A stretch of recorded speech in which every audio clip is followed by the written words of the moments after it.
Hello everybody and welcome to the Rev Check. Today's gotta be the highlight of the year because I get to drive the Audi RS e-tron GT. Let's get rolling. It's been a long journey from Audi's first reveal of the e-tron GT concept back in 2018 to the finished production car we get to check out today. Last time the car was on show, the interior was still secret, but not anymore. Most important thing, of course, the technical data. The RS e-tron GT has two electric motors that have a combined system output of 598 horsepower. And it can even go up to 646 horsepower in the overboost function for a few seconds, and that will then propel the car from 0 to 100 kilometers an hour in 3.3 seconds. That's just crazy, man. Top speed 250 kilometers an hour. The second there will be nobody in front of me, I will check out the acceleration a little bit. Of course, I can't go as fast as I would like to because this is an official road, so we will stick to the law, but just a little acceleration has never hurt anybody. Well, maybe except your passengers if you don't warn them, because if your head is not against the backrest, it will kick back once the car launches forward.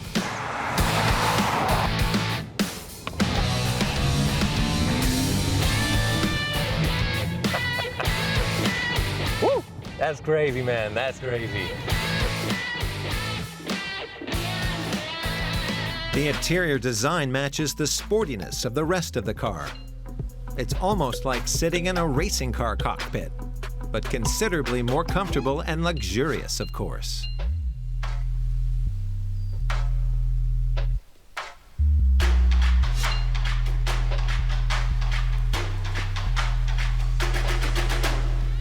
What I really like in the interior is that not everything is touch operated. So most important features such as the climate control right here are actual buttons which you will use every once in a while when you're driving, because it will get hotter, it will get colder, and you can change what you need right here without having to navigate through some menus. So this is a good point, I like it.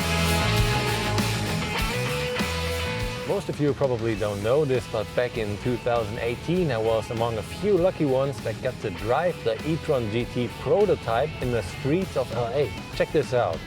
In the city of angels, the streets are all paved in gold. We even got a police escort, as the car was not yet street legal. The guy right next to me is one of the chief engineers in the development of the e-tron GT. Driving on the road with a car that's nowhere near volume production definitely has its own thrill. You don't get to do this every day. And in the end, I only had one wish: to someday drive the finished car. And here we are. Best day ever. The e-tron GT has a 93 kilowatt-hour battery, of which 85 kilowatt hours can be effectively used while driving. And with that, it will achieve ranges of 430 to 470 kilometers according to WLTP test procedure, which means an average consumption of just over 20 kilowatt hours per 100 kilometers. Well, right now we have a little more, 25, but depending on your driving style, so if you don't accelerate very much, then you can achieve that 20 kilowatt hours.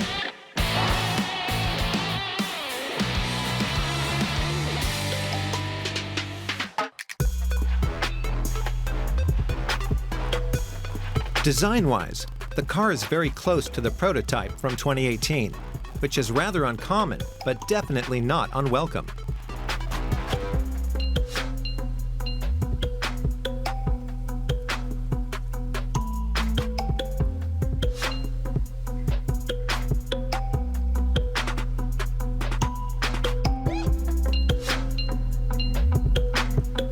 As the flagship model, the e-tron GT features all the latest driver assist and safety systems.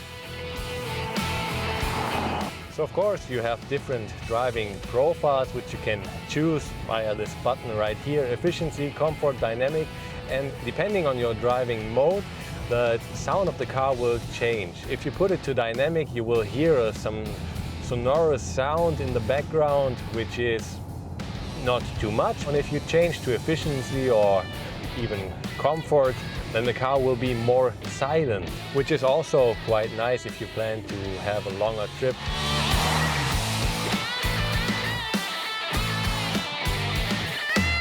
There is an optional 3-chamber air suspension, which will make the car even more versatile. The difference between the different driving modes, so comfort and dynamic, is even bigger, and it has another advantage because it's also able to lift or lower the car up to 20 millimeters higher or 22 millimeters lower, depending on the drive program, higher ground clearance or lower air resistance, which will then in return increase your range.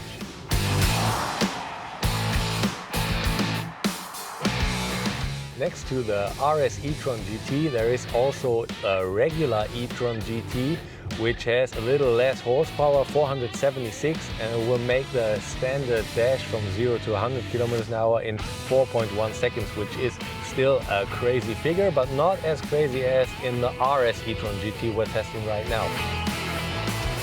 But the advantage, of course, it is way cheaper. You will save almost 40,000 euros on that one. So right here we've got the charging socket for AC, so charging at home, because usually you will step out of your car in your garage and then plug in your car. That's why it's on this side. And then on the other side we've got AC and DC, so fast charging up to 270 kilowatts, which means you can recharge the car from 5 to 80% in just 22 minutes. Or in other words, 5 minutes of charging will give you 100 kilometers of range. But don't you dare thinking of charging it on both sides at the same time, because if you open one, the other one will automatically lock.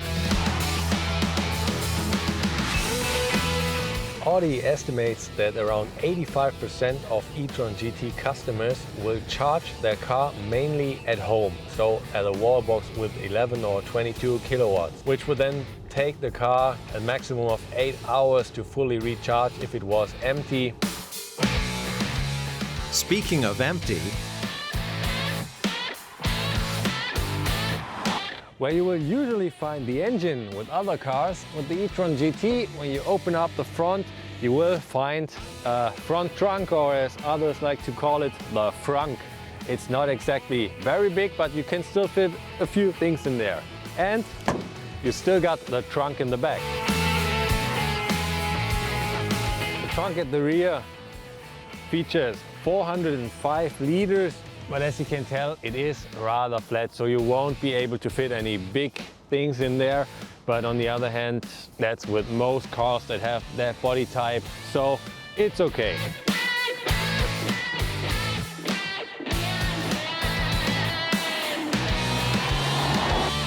My final verdict on the car, it is perfect. Acceleration is crazy, the handling is very good, there is almost nothing to complain about, except the small rear window. If only I had 100,000 euros to buy one. Unfortunately, I don't have those. all in all, the Audi RS e-tron GT is a super sports car with the elegant look of a sedan and a decent range. The charging time is likewise top tier. However, prices for the entry-level model start at just under 100,000 euros, and the RS version we tested costs at least a third more.